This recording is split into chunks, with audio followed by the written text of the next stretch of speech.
Assalamu alaikum wa rahmatullahi wa barakatuh mes chers frères et sœurs. Nous sommes à l'épisode 8 de la série sur la voie du repentir et nous allons aujourd'hui, Inch'Allah, parler de l'identification de la source des péchés. Mes chers frères et sœurs en islam, c'est probablement la partie la plus sous-estimée de la tawbah. Yani, lorsque vous pensez vraiment à la tawbah, vous vous tournez déjà vers l'avenir. Mais vous ne pourrez probablement pas envisager l'avenir si vous ne pouvez pas saisir votre présent et vous ne pourrez pas saisir votre présent sans comprendre votre passé. Et avant de pouvoir parler de l'endroit où vous voulez aller, vous devez être vraiment capable de réfléchir à la façon dont vous êtes arrivé là où vous êtes actuellement.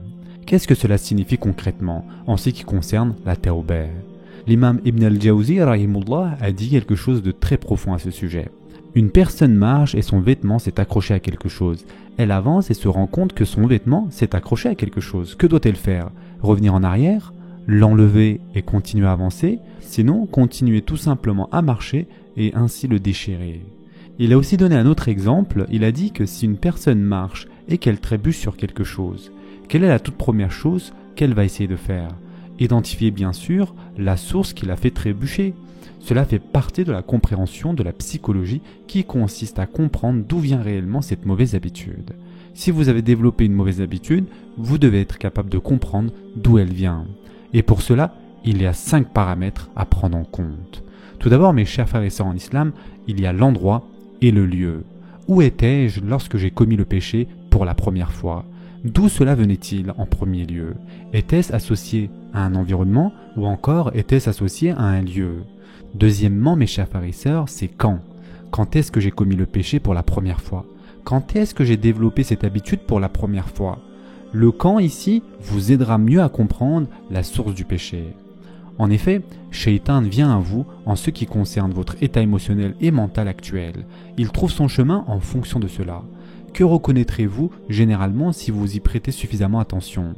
Si je suis à un moment particulièrement bas dans ma vie, alors j'ai tendance à devenir la proie de X, Y, Z.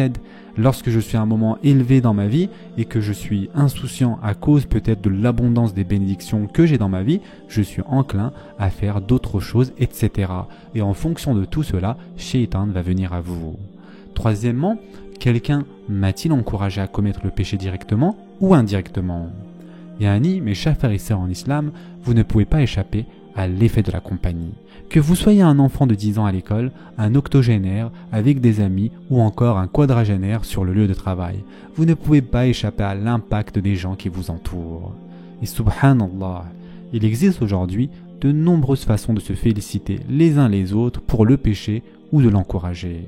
L'une des choses que les réseaux sociaux ont à voir avec la mauvaise santé mentale dont nous souffrons tous aujourd'hui dans notre communauté. On voit beaucoup de gens faire souffrir les autres. Beaucoup de gens commettre des péchés en public. Beaucoup de gens qui exposent au monde leurs difficultés et leurs peines actuelles et mettent trop d'informations en ligne. Vous publiez une photo et vous faites quelque chose de haram. Ou vous jouez simplement à quelque chose de haram.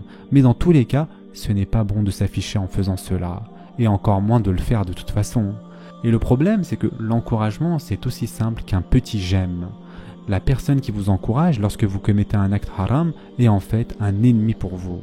Parce qu'elle ruine votre avenir et ceci est vraiment important à comprendre. Omar ibn al-Khattab radiallahu anhu a dit que personne d'entre vous ne voit de moi quelque chose qui est un péché sans que vous me le signaliez. Il y a différents niveaux ici. Il y a la personne qui se contente de garder le silence sur vos défauts, c'est un problème bien sûr. Il y a la personne qui vous félicite très indirectement et vous encourage en fait de manière subtile lorsque vous faites quelque chose de mal. Il y a la personne qui vous encourage explicitement avec votre mauvais comportement, vos mauvaises habitudes ou vos péchés. Et puis le pire type de personne est la personne qui vous guide directement vers le mal. Comment gérer donc cette situation? Le prophète sallallahu alayhi wa sallam a souligné la différence de gravité ici. Il a dit que le bon ami est comme quelqu'un qui vend du muscle ou du parfum.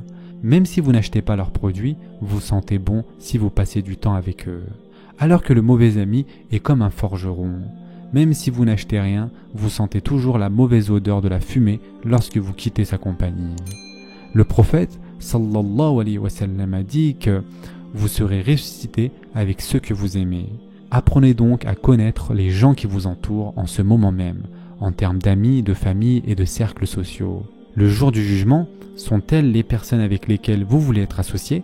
Vous devez vraiment vous poser cette question, mais vraiment vous poser cette question sincèrement, mes chers frères et sœurs. Pourquoi? Parce que personne ne mérite que vous vendez votre akhira. Cela ne signifie pas que vous devez être impoli ou condescendant. Cela signifie simplement que vous choisissez soigneusement vos amis et que vous établissez ensuite la proximité de vos amitiés en fonction de vos priorités. Et bien sûr, il faut voir si ces gens vous encouragent à commettre des péchés lorsque vous en commettez. Est-ce que les gens en rient? Est-ce que les gens vous félicitent et vous glorifient lorsque vous vous affichez sur les réseaux sociaux, lorsque vous avez décidé de partir dans votre nouveau voyage haram? Est-ce que les gens restent simplement silencieux? Est-ce que les gens autour de vous sont prêts à vous dire que cela ne va pas du tout? C'est un scénario vraiment intéressant parce que nous sommes tous exposés à beaucoup de personnes différentes maintenant. Pensez à votre ami le plus pieux et à votre ami le moins pieux. Bien sûr, seul Allah Azza wa Jal en a la connaissance complète. Vous avez un certain groupe de personnes avec lesquelles vous vous lâchez peut-être, et si vous racontiez la même blague devant un autre groupe de personnes, elle deviendrait très vite gênée. Vous voulez devenir donc une personne aussi cohérente que possible.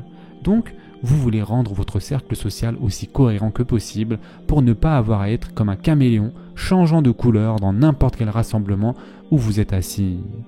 Bien sûr, il faut être parfois entouré de la famille et vous devez faire face à des personnalités différentes. Mais concernant vos amis, c'est vous qui les choisissez et personne d'autre. Quatrièmement, mes chers frères et sœurs en islam, quel était le but premier recherché en commettant le péché ou en développant cette mauvaise habitude? Sufyan ibn Uyayna radiallahu an a dit que quiconque pêche par désir, il y a de l'espoir pour cette personne, mais quiconque pêche par orgueil, il y a moins d'espoir pour cette personne. Car Adam alayhi salam a péché par désir, quant à Iblis, il a péché par orgueil. La source était différente pour les deux. C'est pourquoi Adam alayhi salam a immédiatement pu se repentir auprès d'Allah Azza wa Jal. L'orgueil d'Iblis, la source de sa mauvaise action, ne lui a pas permis de revenir ensuite au bon endroit. Ce que cela signifie, c'est que le péché particulier ou la mauvaise habitude particulière que vous avez, est-ce l'insouciance qui en est la source? Suis-je juste une personne imprudente? Ou est-ce que c'est le désir qui me pousse à faire cela? Ou encore, est-ce l'orgueil? Ou encore, est-ce que c'est le riya qui est la recherche de l'attention? Dois-je toujours être le centre de l'attention? Et c'est peut-être pourquoi je fais toujours ce péché-là. Et enfin, pour terminer, mes chers frères et sœurs en islam, cinquièmement, l'objectif a-t-il été atteint? C'est-à-dire lorsque vous avez commis ce péché? Pourquoi cette partie est-elle importante? Parce que généralement, ce qui vous a conduit au péché, ce que vous pensiez être le résultat escompté, ne se produit pas. Dans cette situation, la chose très spécifique que vous recherchiez avec ce péché, vous ne l'avez pas vraiment obtenue. Cela ne vous a guère donné le sentiment d'accomplissement ou de satisfaction, et il est important d'en être conscient. Ce sera tout pour aujourd'hui. En attendant, prenez soin de vous mes chers frères et sœurs, et à très prochainement, Inch'Allah.